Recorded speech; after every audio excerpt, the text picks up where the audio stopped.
오늘은 성령 강림 주일입니다. 성령 강림을 통해서 교회의 역사가 시작되었는데 우리가 교회에 와서 등록한다고 해서 믿음 생활이 시작되어지는 것 아닙니다.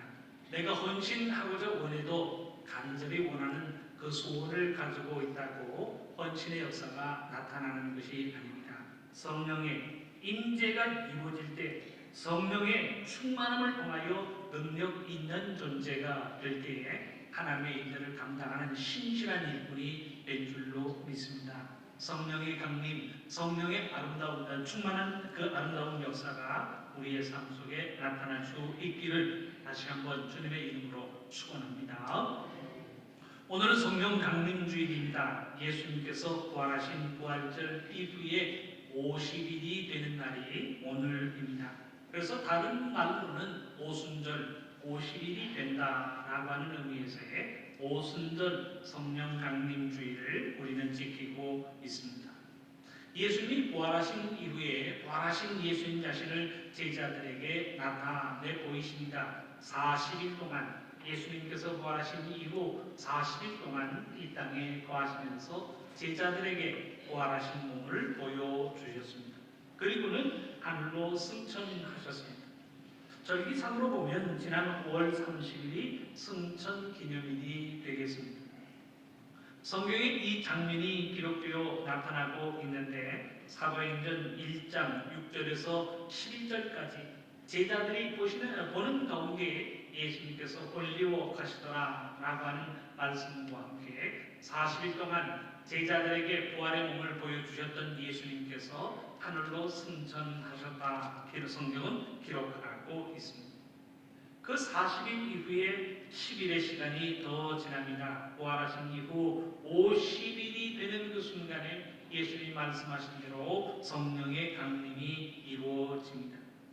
제자들이 마가의 다락방에 모여서 합심하여 기도하고 간구할 때에 예수님이 약속하신 성령의 임재가 마가의 다락방 모여 기도하고 간구하는 모든 제자들의 삶 위에 임재되어지게 됩니다. 이 성령 강림의 이야기가 사도행전 2장에는 나타나고 있습니다. 성령이 임재되는 그 순간에 120명의 모든 제자들이 각기 다른 방언으로 기도하는 모습을 보여주고 있습니다. 사도행전 2장 4절의 말씀은 기록합니다. 그들이 다 성령의 충만함을 받고 성령이 말하게 하심을 따라 다른 언어들로 말하기를 시작합니다. 성령 강림의 역사가 이루어집니다. 다들 성령의 충만함을 받고 다른 언어들로 말하기를 시작하였다라고 하는 말씀이 성경에는 기록되어지고 있습니다. 바로 여기에서 기독교 초대교회의 역사가 시작된다. 교회의 사가들은 그렇게 이야기하고 있습니다. 초대교회가 시작되면서 제자들이 제일 먼저 한 일이 무엇인가요? 그들의 입술을 열어서 예수 그리스도의 부활을 증거하기 시작합니다. 지금까지는 숨어 지냈습니다. 숨어 지내던 제자들이 문을 열고 나와서 예수님 부활하셨습니다. 부활하신 예수님이 우리의 주, 우리의 그리스도가 되십니다. 라고 하는 사실을 증거하기 시작합니다. 저는 무서워서 사람들을 만날 수가 없었습니다. 문을 닫고 지냈습니다. 사람들을 기피하며 살았습니다. 그런데 문을 열고 나아가서 예수 그리스도의 부활하신 예수님이 우리의 그리스도가 되신다 라고 하는 사실을 입으로 증거하기 시작합니다. 사도행전 2장 36절 하반절에 보면 그들의 증거한 내용이 무엇인가 성경은 기록합니다. 후반부에 보면 말씀은 이렇게 기록합니다. 너희가 십자가에 못 박은 이 예수를 하나님의 주와 그리스도가 되게 하셨느니라 합니다. 제자들이 성령의 강림, 성령 충만함을 받고 증거한 내용이 부활하신 예수님 우리의 주이십니다. 부활하신 예수님 우리의 그리스도이십니다. 라고 하는 사실을 증거하기 시작합니다. 그 증거하기 시작한 시점이 기독교회의 출발점이라고 하는 사실을 교회 역사가들은 이야기하고 있습니다. 성령의 강림으로 교회의 역사가 시작되었다라고 말씀드렸는데 교회는 그리스도의 부활을 증거하기 위해서 예수님이 그리스도이십니다 라고 하는 사실을 증거하기 위하여 세워졌습니다. 그래서 제자들이 성령 강림 이후에 한결같이 고백하는 말, 예수님이 우리의 주님, 예수님이 우리의 그리스도이십니다 라고 하는 사실을 고백하고 있습니다. 우리가 여기에서 한 가지 생각해야 할 것이 있습니다. 무엇이 이들을 이렇게 변화시켰는가? 조금 전까지 무서워하고 조금 전까지 사람을 피하면서 문을 꼭꼭 닫아 걸고 있었던 사람들인데 어느 순간에 예수 그리스도의 부활의 소식을 담대히 증거하게 되었습니다. 과연 무엇이 이들로 하여금 이렇게 변화하도록 만든 것일까라고 하는 질문을 던져보게 됩니다. 문을 닫아 걸고 지내던 제자들이었잖아요. 바리새인들을 두려워하고 공회에 잡혀가는 것이 무서워서 꼭꼭 숨어 지내던 제자들이었습니다. 그런데 한결같이 문 차고 나와서 사람들에게 담대히 서서 그리스도의 부활의 소식을 증거하기 시작합니다. 무엇이 이들로 하여금 이런 변화를 가져오게 한 것입니다. 어떤 일이 있었기에 이들에게 그 변화로 인하여 그리스도의 복음, 그리스도의 부활의 사실을 증거하게 되었는가라고 하는 질문을 우리는 던져보게 됩니다. 우리는 여기에서 예수님께서 남기신 말씀을 기억해야 할 줄로 압니다. 사도행전 1장 8절의 말씀을 보면 하늘로 승천하시기 전 예수님께서 마지막 제자들에게 남기고 계시는 말씀이 기록되어지고 있습니다. 1장 8절 상반전 말씀은 제가 공독해 드립니다. 오직 성령이 너희에게 임하시면 너희가 권능을 받고 말씀은 기록하고 있습니다. 새번역 성경으로 보면 너희가 권능을 받는다라고 하는 표현을 너희가 능력을 받는다라고 하는 표현으로 번역하고 있습니다. 영어 성경에 보면 성령이 너희에게 임하시면 너희가 권능, 파워, 차고 넘치는 힘, 에너지를 받을 것이다 라고 하는 말로 번역하고 있습니다. 더 이상 무서워서 도망하는 인생이 아니라는 거예요. 담담하고 용감하게 나서서 그 무엇인가를 감당하는 능력 있는 사람, 용기 있는 사람으로 바뀌어질 것이다. 예수님 약속하고 계십니다. 숨어 지내던 사람이 나서서 감당하는 그 능력, 말 못하던 사람이 예수 그리스도의 복음의 능력을 줄줄줄 증거하는 능력, 그 능력을 받을 것이다 라고 예수님 말씀하고 계십니다. 실제로 사도행전을 보면 성령 강림의 역사 이후에 어떠한 능력, 어떠한 이적과 기사가 교회 안에서 이루어지고 있는가 우리에게 보여주고 있습니다. 어부였던 베드로가 하나님의 주시는 성령의 능력을 부여잡고 하나님의 말씀을 증거하기 시작합니다. 사도행전에 보면 베드로의 첫 설교를 듣고 하루에 3,000명의 제자가 더하여졌다라고 하는 사실을 기록하고 있습니다. 베드로가 설교학교에 다닌 것 아니에요. 베드로가 1년, 2년 설교를 거듭하면서 설교의 노하우를 전수한 것 아닙니다.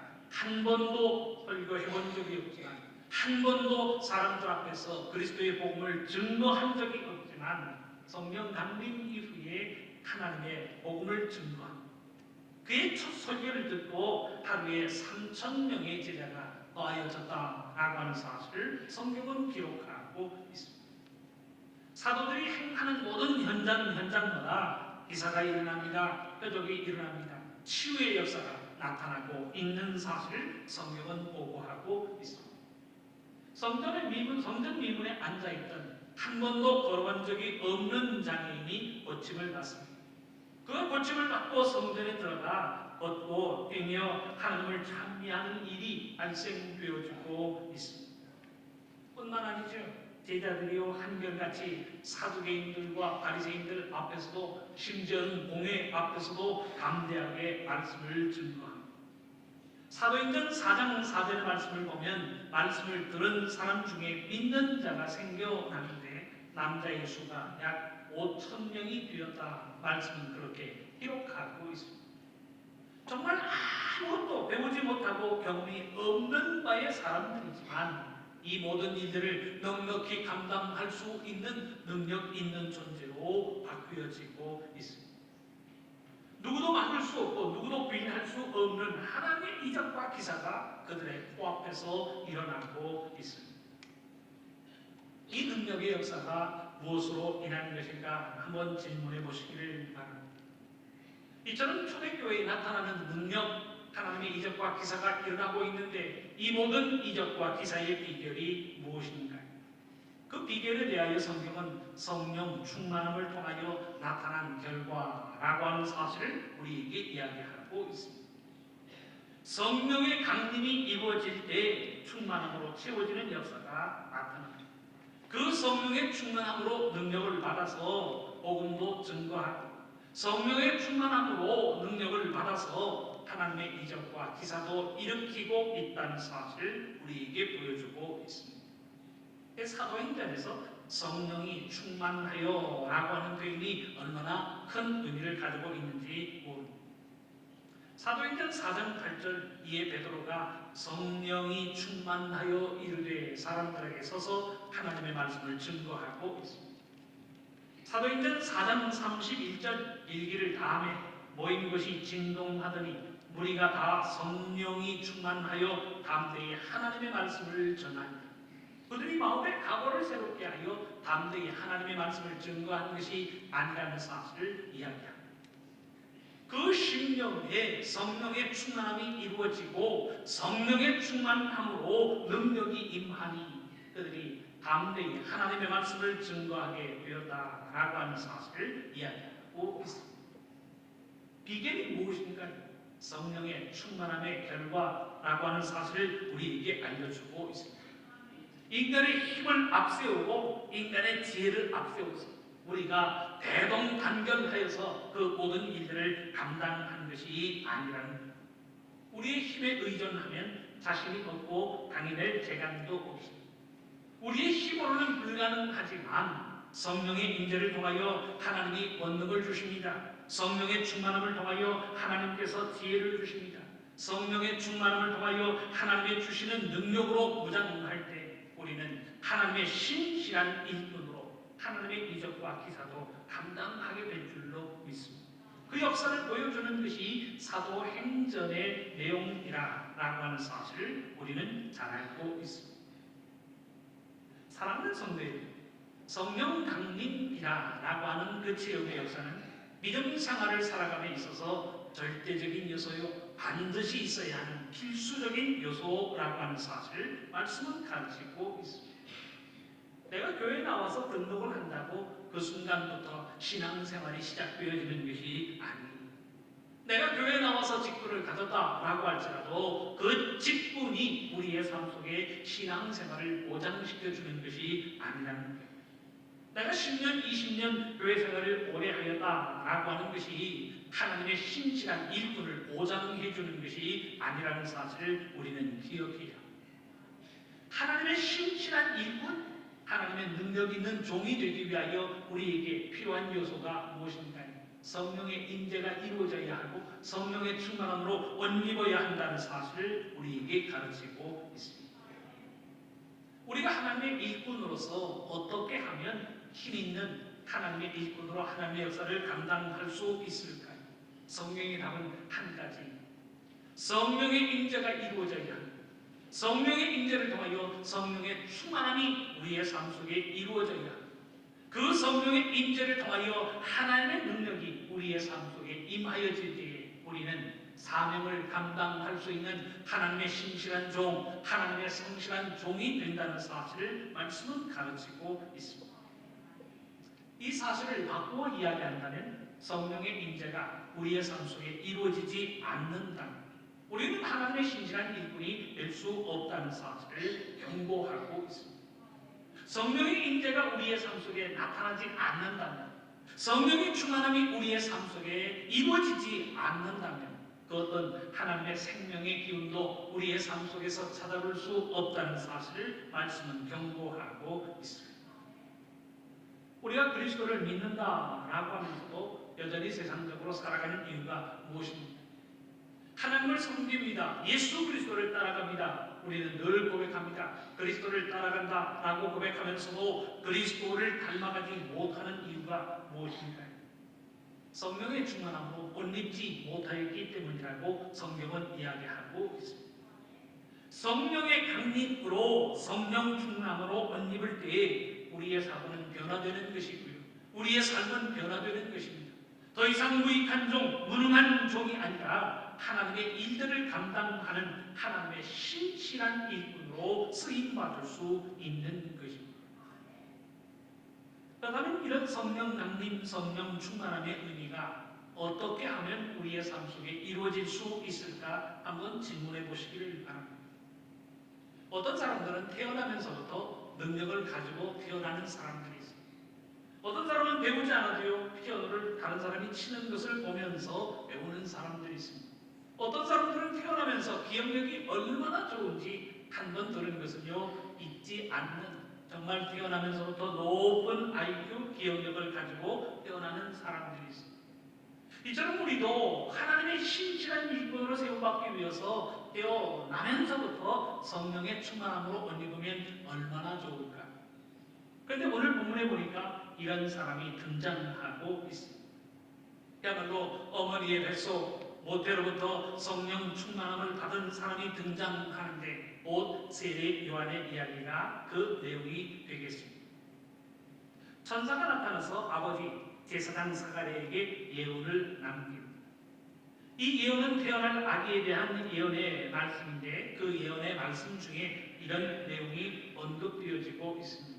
오늘 본문 15절의 내용입니다. 이는 그가 주 앞에 큰 자가 되며 포도주나 독한 술을 마시지 아니하며 모태로부터 성령의 충만함을 받아 말씀은 기록하고 있습니다. 태어나서 신앙생활을 하다가 직분받고 산상 기도를 하다가 혹은 철학 기도를 하다가 금식 기도를 하다가 성령의 충만함을 받았다라고 기록하지 않고 있습니다. 어머니의 뱃속에 있을 때부터 성령의 충만함으로 옷 입었다는 사실을 이야기하고 있습니다. 본문을 세 번역의 성경으로 참고해 보니까 성경은 이렇게 기록합니다. 어머니 뱃속에 있을 때부터 성령을 충만하게 받을 것이며 라고 말씀은 기록하고 있습니다. 어머니 뱃속에 있을 때부터 성령의 충만함을 받았다라고 하는 것은 그야말로 세례 요한은 선천적 성령 충만함의 은혜를 입고 태어났다는 사실을 우리에게 알려주고 있습니다. 선천적이다 라고 하는 것, 여러분들 그 의미가 뭔지를 아시나요? 선천적으로 가지고 있는 성품이 있고 선천적으로 가지고 태어나는 DNA가 있어요. 이거 바꾸기가 얼마나 어려워요. 태어나면서부터 가지고 있는 성품, 성격이 있는데 우리는 그것을 천성이라고 이야기합니다. 천성을 고칠 수 있나요? 어떤 사람은 천성은 못 고쳐, 가지고 태어난 성격은 못 고쳐라고 이야기합니다. 하나님의 말씀에 의해서 고칠 수는 있겠지만 그 과정이 얼마나 힘든가라고 하는 사실을 우리는 잘 알고 있습니다. 그런데 선천적으로 성령의 충만함을 입고 태어납니다. 어머니의 뱃속에서 태어나면서부터 벌써 성령의 충만함으로 옷 입고 태어나는 이가 있는데 그가 세례 요한이라고 하는 사실을 기록하고 있습니다. 얼마나 좋을까요? 선천적으로 운동을 잘하는 사람도 있고 선천적으로 기억력이 좋은 사람도 있습니다. 선천적으로 가지고 태어나는 성분과 기질이 있는데 좋은 천성을 가지고 좋은 재능을 가지고 태어나면 얼마나 좋을까? 믿음을 가지고 살아가는 우리들로서 태어나면서부터 성령 충만, 선천적인 성령 충만이 이루어지면 얼마나 좋을까라고 하는 질문을 오늘의 본문을 대하면서 우리의 마음속에 던져보게 됩니다. 사랑하는 성도 여러분, 우리가 오늘의 본문을 대하면서 성령 충만함의 은혜의 의미를 우리가 마음속에 새기기를 원합니다. 성령 충만함이라고 하는 것은 우리의 노력의 결과 얻어지는 것이 아닙니다. 하나님께서 사랑하신 자, 하나님께서 예정하신 자에게 주시는 하나님의 은혜로 선물입니다. 우리가 노력한다고 해서 얻는 것이 아니지요. 공부 열심히 하고 소유를 가지고 그것을 살 수 있는 것이 아니기를 성경은 경고하고 있습니다. 사도행전 8장에 보면 돈으로 성령의 충만함을 사려고 하였던 사람이 등장하고 있습니다. 예수님의 제자들이 성령의 능력, 성령의 이름, 성령의 충만함을 옷 입고 이적과 기사를 감당합니다. 그것을 지켜보던 시몬이 너무나도 부러웠어요. 많은 은을 주면서 하는 말, 이 은으로 그 성령의 능력, 성령의 충만함을 나도 사기를 원합니다 라고 이야기를 합니다. 그때 베드로가 이 시몬에게 남긴 말이 무엇입니까? 내 은과 내가 함께 망할지어다. 내가 가지고 있는 은으로 성령을 살 수 있다고 생각했느냐? 내가 가지고 있는 돈으로 성령의 능력을 살 수 있다고 생각했느냐? 내 은과 내가 함께 망할 것이다. 결코 성령의 능력, 성령의 충만함은 우리 예수 그리스도로 살 수 있는 물건이 아니라는 사실을 경고하고 있습니다.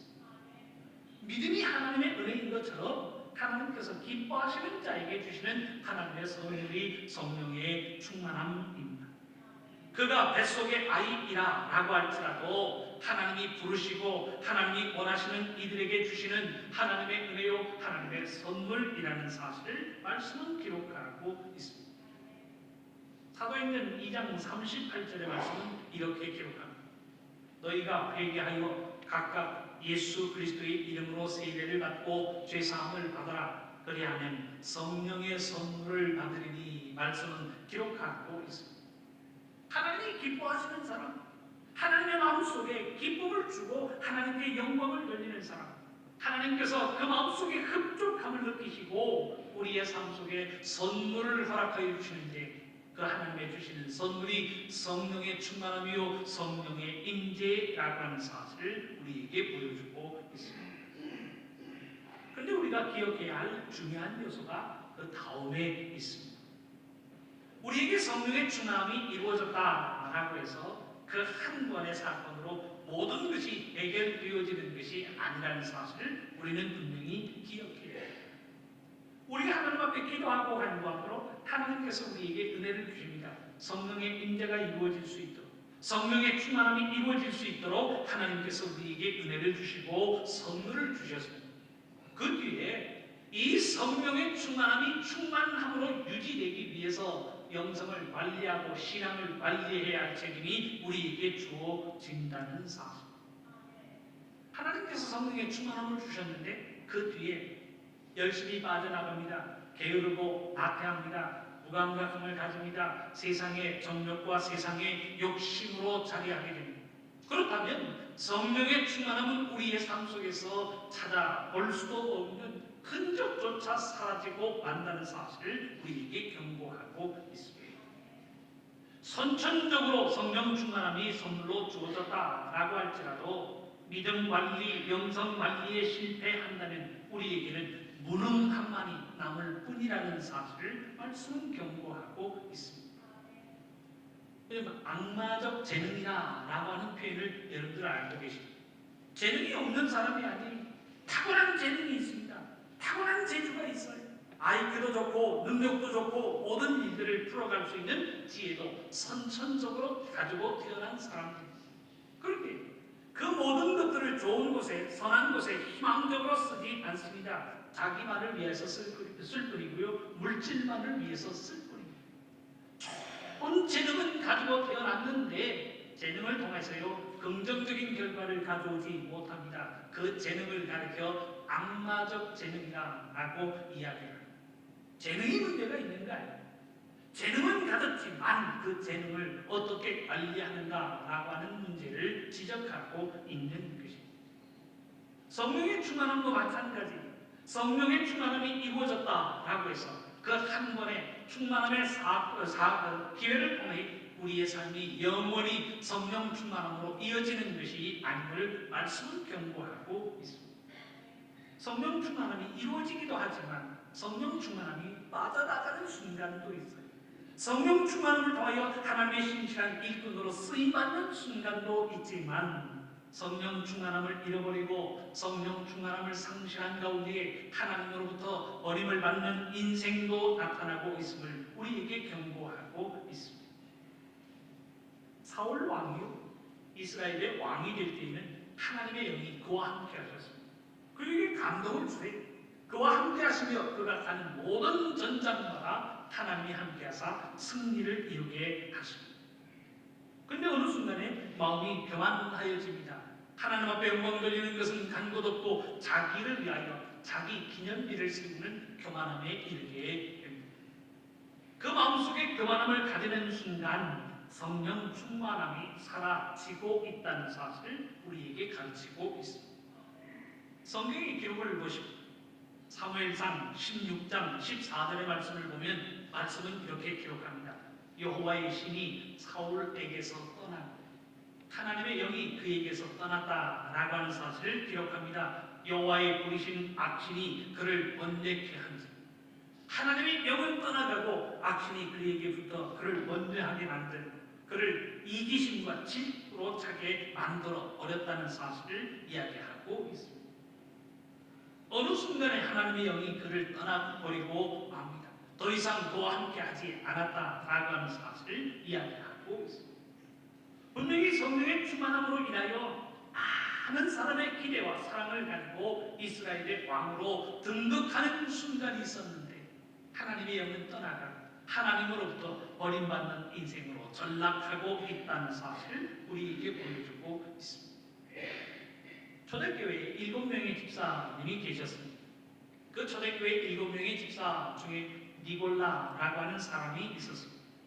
분명히 예수님의 사도들이, 예수님의 12사도들이 이 7집사를 선택하라라고 했을 때 기준을 이야기하였는데 성령과 지혜가 충만하여 칭찬받는 사람 7을 택하라라고 했습니다. 온 교회가 기도하고 간구하면서 성령이 충만한 사람, 지혜가 충만한 사람, 칭찬받는 사람 7을 선택하여 초대교회 7집사로 세웠습니다.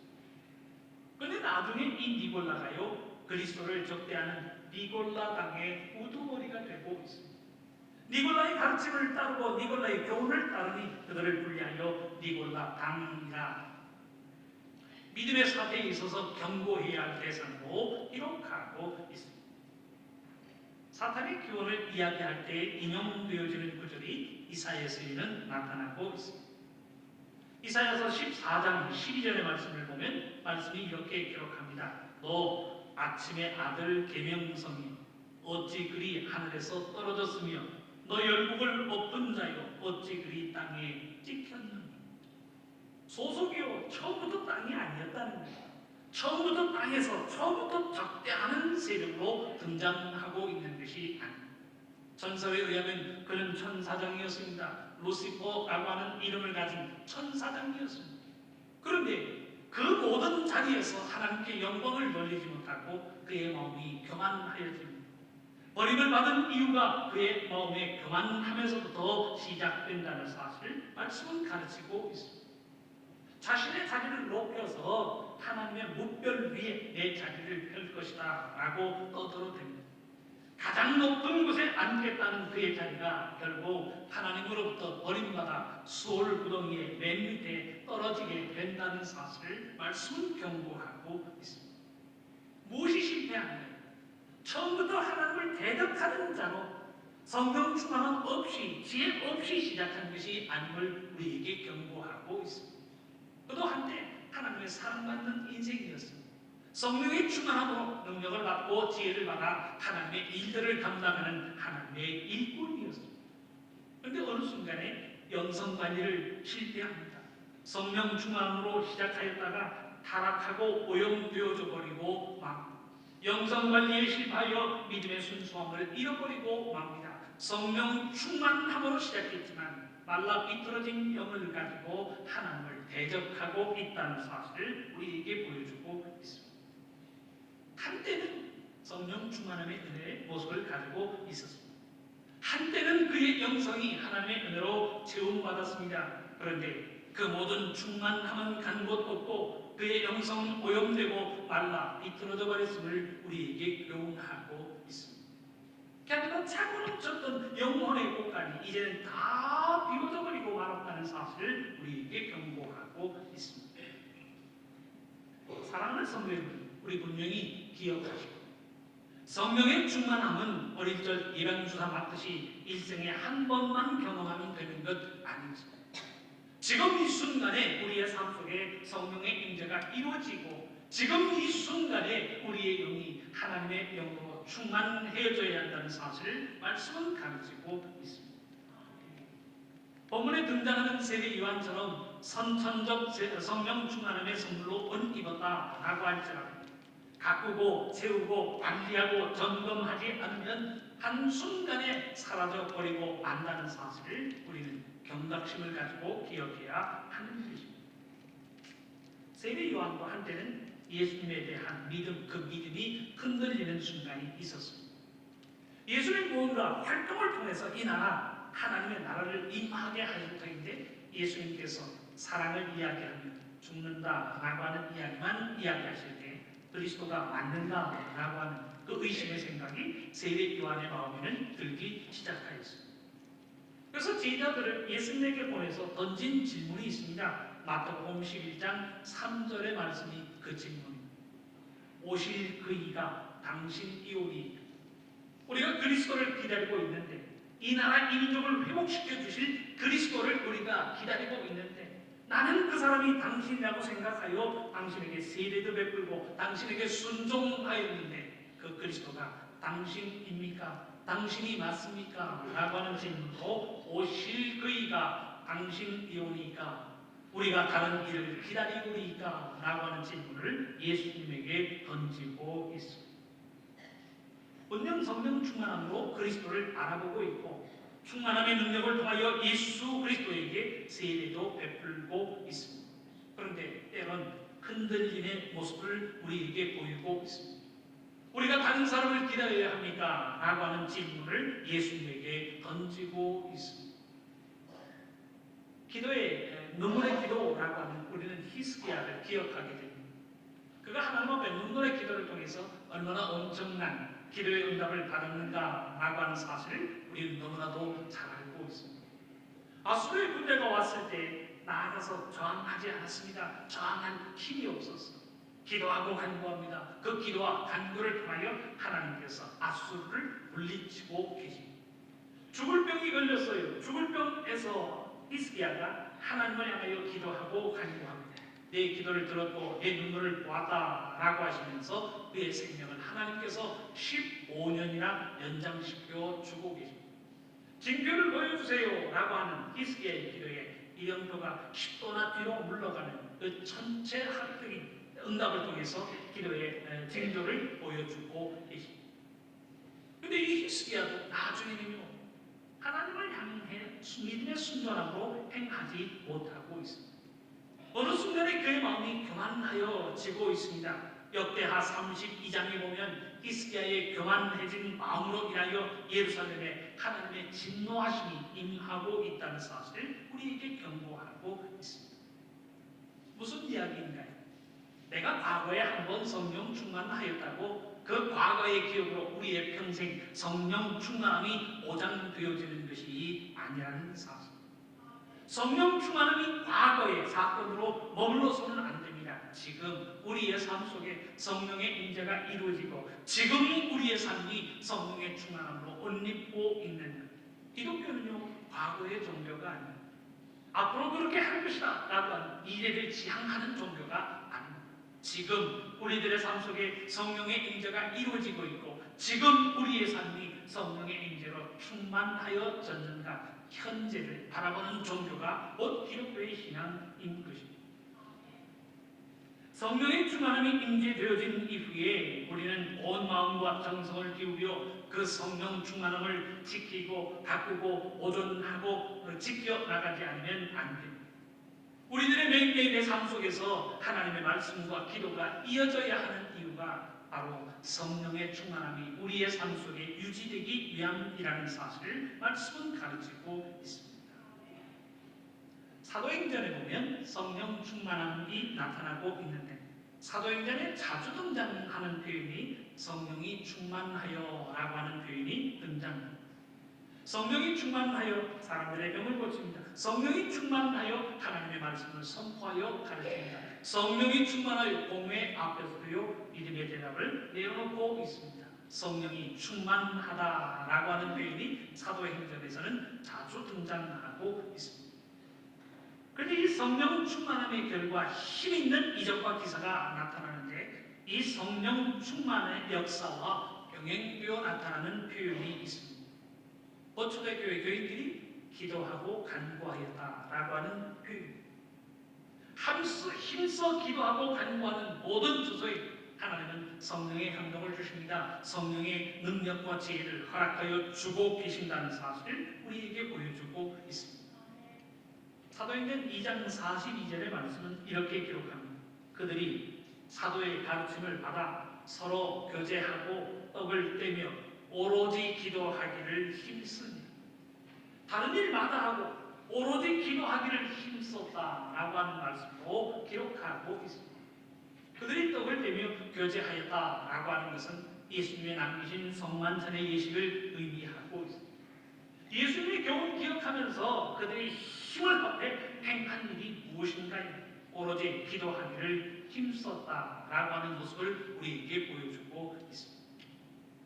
이런 경건의 훈련, 경건의 헌신의 결과 그들에게는 성령이 임재하고 성령의 임재를 통하여 성령 충만함으로 옷 입는다는 사실을 우리에게 보여주고 있습니다. 그런데 그런 사람들이 기도를 하기를 멈춥니다. 기도하기를 게을리합니다. 어느 순간에 마음이 교만하여지고 영성은 어두워집니다. 그러면 주신 사명은 멀리하고 그의 영성은 하나님의 은혜로 차고 넘치는 것이 아니라 말라 비틀어져 어떤 생명의 기운도 느낄 수 없는 말라버린 영성이 되고 만다는 사실을 우리에게 경고하고 있습니다.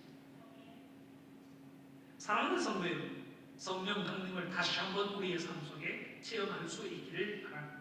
성령 강림을 통하여 성령 충만함의 역사가 우리의 삶 속에 매 순간 체험되어지기를 간절히 소원합니다.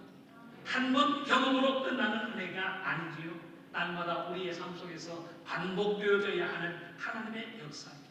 날마다 우리의 삶 속에서 보여지고 들려지고 재현되어져야 하는 하나님의 은혜와 선물이라는 사실을 말씀은 가르치고 있습니다. 성령의 임재, 그 성령 충만함을 위해서 언제나 기도하고 간구하는 우리들의 삶이 되어야 할 줄로 믿습니다. 이를 위해서 깨어 하나님께 구하고 간구하는 우리들의 삶이 될 수 있기를 주님의 이름으로 축원합니다. 기도하겠습니다. 사랑의 하나님 감사합니다. 하나님께서 우리에게 성령의 임재, 그 임재를 통하여 성령 충만함으로 옷 입게 하여 주시니 정말 감사합니다. 성령의 임재를 통하여 우리에게 힘 주시고 지혜 주시고 능력 주셔서 행하는 모든 일들마다 믿음으로 승리하는 주님의 백성들 되게 하여 주옵소서. 성령의 임재 우리의 삶 속에 이루어지게 하여 주옵시고 날마다 순간마다 충만함의 은혜로 옷 입고 살아가는 주님의 백성들 되게 하여 주옵소서. 예수님의 이름으로 기도합니다. 아멘.